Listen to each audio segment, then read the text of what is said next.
Hello,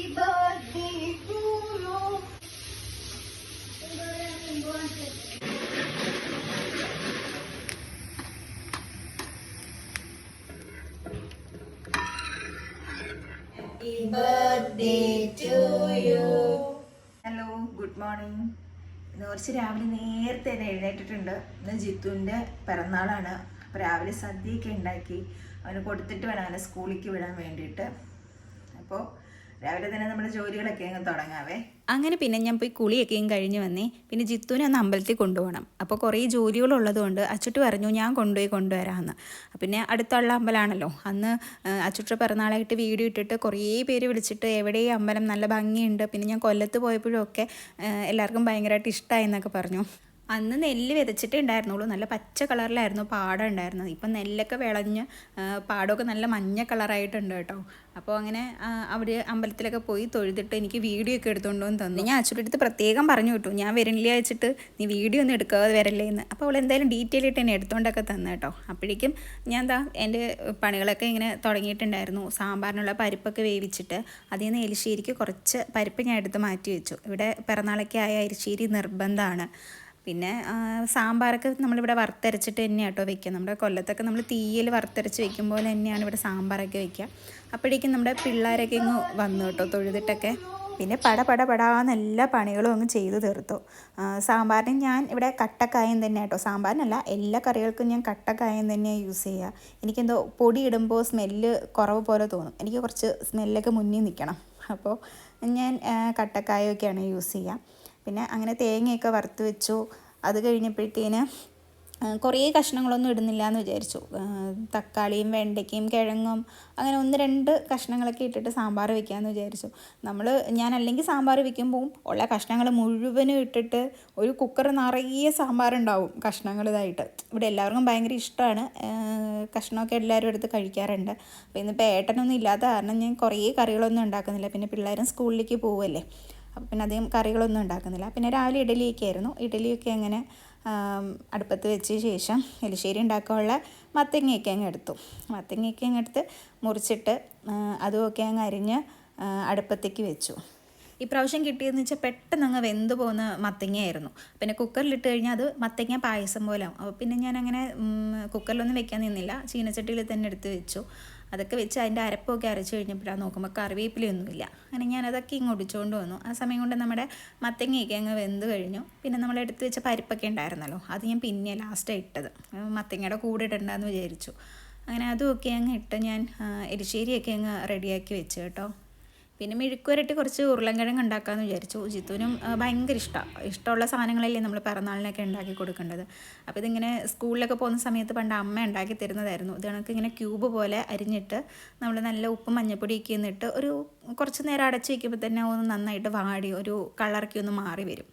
ആ സമയത്ത് നല്ല നന്നായിട്ട് പൊടിക്കരുത്, കുറച്ചൊന്ന് ക്രഷ് ചെയ്ത് കുരുമുളകും ഒരു പിഞ്ച് ഗരം മസാലയും കൂടി ഇട്ടിട്ട് നന്നായിട്ടൊന്ന് സോട്ട് ചെയ്ത് ആ എണ്ണയിൽ കിടന്ന് നന്നായിട്ട് മുരിഞ്ഞങ്ങോട്ട് കിട്ടും. ഭയങ്കര ടേസ്റ്റാട്ടോ. ചെയ്യാത്തവരുണ്ടെങ്കിൽ ഒന്ന് ചെയ്ത് നോക്കണം കേട്ടോ, മസ്റ്റ് ട്രൈ ആണേ. പിന്നെ എലിശ്ശേരിക്ക് കടുകൊക്കെ തളിച്ചൊഴിച്ചു.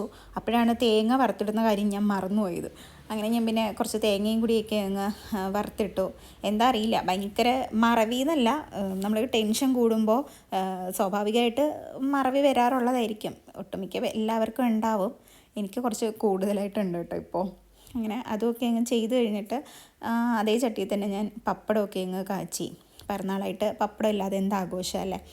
അങ്ങനെ ഞാൻ പപ്പടമൊക്കെ അങ്ങ് കാച്ചി എടുത്ത് വെച്ചു കേട്ടോ. പിന്നെ കുറേ പേര് എന്നോട് ചോദിച്ചിട്ട് ഈ പപ്പടം ഇങ്ങനെ കോർത്തെടുക്കുന്നതെന്നൊക്കെ. ഞാൻ അത് ഇവിടെ വന്ന് പഠിച്ചെടുത്താട്ടോ. ഏട്ടൻ്റെ അമ്മയൊക്കെ ചെയ്യുന്നുണ്ട്. സിമ്പിളാണ്, അത് വേഗം ചെയ്യാൻ പറ്റും. അങ്ങനെ എൻ്റെ ജോലികളെല്ലാം തീർന്നു. അങ്ങനെ അച്ചുട്ടിക്ക് സ്കൂളിൽ പോകണമായിരുന്നു. അവൾക്ക് മുടിയൊക്കെ അങ്ങനെ കെട്ടിക്കൊടുത്തിട്ട് ഇലയൊക്കെ പോയി ഒന്ന് വെട്ടിയെടുത്തു. ജിത്തുവിന് വിളക്കിൻ്റെ ഇലയൊക്കെ വിളമ്പി കൊടുക്കണമല്ലോ. അങ്ങനെ അതുമൊക്കെ അങ്ങ് ചെയ്ത് ഞാൻ ചോറും കറികളും ഒക്കെ വിളക്കിൻ്റെ ഇലയൊക്കെ വിളമ്പി അവനുമൊക്കെ വിളമ്പി വെച്ചു കേട്ടോ. അങ്ങനെ കുട്ടി സന്തോഷമായിട്ടിരുന്ന് ഫുഡൊക്കെ കഴിച്ചിട്ട് ഞാൻ അവനെ സ്കൂളിൽ കൊണ്ടാക്കാൻ പോവുകയാണ്. സ്കൂളിലെത്തി കഴിഞ്ഞപ്പോഴത്തേന് കളർ ഡ്രസ്സൊക്കെ ഇട്ട് പോകുമ്പോൾ ഒരു പ്രത്യേക നാണക്കേടൊക്കെ ഉണ്ടാവുമല്ലോ. അങ്ങനെ അവൻ എൻ്റെ സന്തോഷത്തിലൊക്കെ ആയിട്ട് പോയി. പിന്നെ സ്കൂളിൻ്റെ പുതിയ ഓഫീസ് റൂമിൻ്റെ ഉദ്ഘാടനത്തിന് വിളിച്ചിട്ട് എനിക്ക് വരാൻ പറ്റിയില്ലായിരുന്നു. ഞാൻ കൊല്ലത്ത് പോയേക്കായിരുന്നു. അങ്ങനെ പിന്നെ അതൊക്കെ കണ്ടു കഴിഞ്ഞപ്പോഴത്തേന് അവൻ ഒരു ബറ്റാലിയൻ കുട്ടികളുമായിട്ട് വന്നിട്ടുണ്ടായിരുന്നു. അങ്ങനെ ഞാൻ പിന്നെ സ്കൂളിൽ നിന്ന് വന്നു. കേക്ക് ഉണ്ടാക്കണമെന്ന് അവൻ കുറേ ആയിട്ട് പറഞ്ഞു എന്നോട്. അപ്പോൾ ഞാൻ പറഞ്ഞു എനിക്ക് കൈക്ക് പ്രശ്നമുണ്ട്, വേദന ഉള്ള കാരണം ചെയ്യാൻ പറ്റുമെന്ന് തോന്നുന്നില്ല. പിന്നെ അവൻ പറഞ്ഞത് കാരണം അവൻ വിഷമിക്കണ്ടെന്ന് വെച്ചിട്ട് ഞാൻ കേക്കൊക്കെ ചെയ്തു കൊടുത്തു. പിന്നെ കൈക്ക് അത്ര വലിയ പ്രശ്നമായിട്ട് എനിക്ക് തോന്നിയില്ല. ഞാനങ്ങനെ കേക്കൊക്കെ ചെയ്തു. പിസ്ത ഫ്ലേവറാട്ടോ ചെയ്യാമെന്ന് വിചാരിച്ചത്. അപ്പോൾ കുറേയൊന്നും ഉണ്ടാക്കിയില്ല. വലിയ സെലിബ്രേഷനൊന്നും ഇല്ലാത്തത് കൊണ്ട് അങ്ങനെ കുറേ വലിയ കേക്കൊന്നും ചെയ്തില്ല. ജസ്റ്റ് 1 kg മാത്രമേ ചെയ്തോളൂ. നമ്മൾ മാത്രമല്ലേ വീട്ടിലുള്ളൂ. പിന്നെ ഇരുന്നാലും പിള്ളേർക്ക് പിന്നെ ആയാലും കഴിക്കാമല്ലോ. അപ്പോൾ അതൊക്കെ അങ്ങ് ചെയ്തു വെച്ചു. അപ്പോൾ നല്ല വെയിലുണ്ടായിരുന്നു. അപ്പോൾ എനിക്ക് കുറച്ച് ഗോതമ്പും മുളകും ഒക്കെ ഉണക്കാൻ ഉണ്ടായിരുന്നു. കുറേ ദിവസമായിട്ട് വാങ്ങി വെച്ചിട്ടുണ്ടായിരുന്നു. അപ്പോൾ ഞാൻ എന്താ ഈ 2 മുളകും കൂടി ചേർത്തിട്ടാട്ടോ പൊടിച്ചൊക്കെ വെക്കുന്നത്. പിന്നെ ജിത്ത് പോലും അറിയാതെ അവനൊരു വാച്ച് ഞാൻ ഓർഡർ ചെയ്തിട്ടുണ്ടായിരുന്നു. അപ്പോൾ അത് ഇന്നായിരുന്നു വന്നത്. ആ സമയത്ത് തന്നെ ഭാഗ്യം, ജിത്തു ഇല്ലാത്ത സമയത്ത് തന്നെ കിട്ടി. അപ്പോൾ അതിന് സർപ്രൈസ് ആയിരുന്നല്ലോ. അങ്ങനെ ഞാൻ അതൊക്കെ മേടിച്ചിട്ട് കൊണ്ടുവന്ന് നോക്കിയപ്പോൾ നല്ല അടിപൊളി വാച്ചായിരുന്നു. നല്ല സ്പോർട്സ് വാച്ചായിരുന്നു.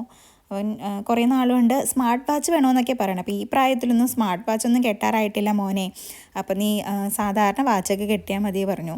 പിന്നെ ഒരു സ്പോർട്ട് വാച്ചൊക്കെ വാങ്ങിക്കൊടുത്തു. പിന്നെ നല്ല രസമുണ്ടായിരുന്നു കേട്ടോ. അതിനകത്ത് പിന്നെ ടൈമറൊക്കെ സെറ്റ് ചെയ്ത് ഒക്കെ വെച്ചിട്ടുണ്ടായിരുന്നു. അതാണെങ്കിലോ തുറക്കാൻ തന്നെ പറ്റുന്നില്ല. കുറേ നേരം ഞാൻ കഷ്ടപ്പെട്ടിട്ടാണ് അതൊന്ന് ഊരിയെടുത്തത്. അങ്ങനെ പിന്നെ ഉച്ചയ്ക്ക് ഊണൊക്കെ കഴിഞ്ഞിട്ട് അപ്പോഴേക്കും നമ്മുടെ കേക്കൊക്കെ നന്നായിട്ട് തണുത്ത് വന്നിട്ടുണ്ടായിരുന്നു. അങ്ങനെ പിന്നെ ഞാൻ കേക്കൊക്കെ ഫ്രോസ്റ്റ് ചെയ്യാൻ വേണ്ടിയിട്ട് നിന്നു.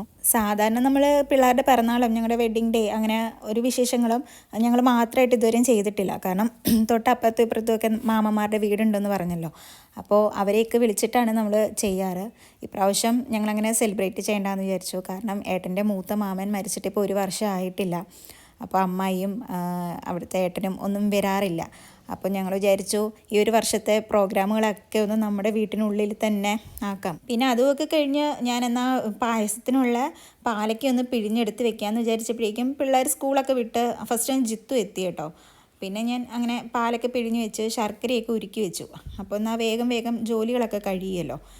എന്നിട്ട് പിന്നെ കുറച്ച് കഴിഞ്ഞ് ചെയ്യാമെന്ന് വിചാരിച്ചു. പിന്നെ അതൊക്കെ ചെയ്ത് കഴിഞ്ഞപ്പോൾ വിചാരിച്ചു എന്നാൽ ശരി അങ്ങ് ചെയ്ത് തീർത്തേക്കാം, പിന്നെ രാത്രി അതിന് മെനക്കെട്ട് നിൽക്കണ്ടല്ലോ. അങ്ങനെ പിന്നെ ഞാൻ ചായയൊക്കെ ഉണ്ടാക്കി പിള്ളേർക്കൊക്കെ കൊടുത്തു. ഞാൻ പിന്നെ അവിടെ നിന്ന് തന്നെ ചായ കുടിക്കലും പായസം ഉളക്കലും ഒക്കെ ആയിട്ട് അവിടെ നിന്ന് തന്നെ ചെയ്തു. പരിപ്പ് പായസം ആട്ടോ ഉണ്ടാക്കിയത്.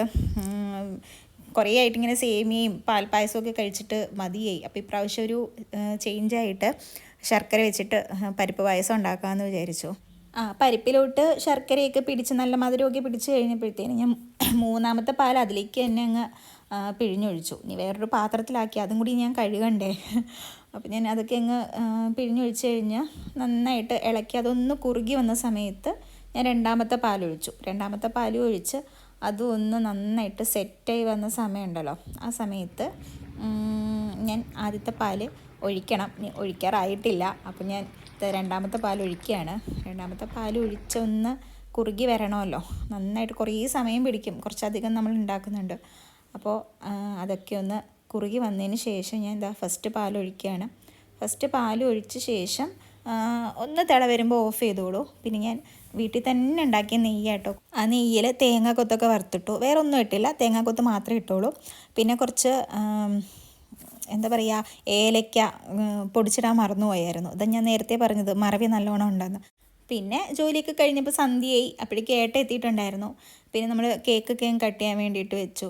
അങ്ങനെ ജിത്തുവിനും ഒക്കെ കൊടുത്തു. അത് കഴിഞ്ഞ് ഒരു പീസ് കട്ട് ചെയ്ത് അച്ചുട്ടിക്കൊക്കെ കൊടുത്തു. നമ്മൾ അങ്ങനെ എല്ലാവർക്കും കൊടുത്തു കഴിഞ്ഞപ്പോഴത്തേന് ഞാൻ ഗിഫ്റ്റ് എടുത്തുകൊണ്ട് വന്നു കേട്ടോ. ജിത്തുവിന് ആദ്യം എന്താണെന്നൊന്നും മനസ്സിലായില്ല. ഒരു ബോക്സ് കിട്ടിയപ്പോൾ എന്താ സാധനമെന്ന് മനസ്സിലാവേണ്ട അവൻ തിരിച്ച് മറിച്ചൊക്കെ നോക്കി.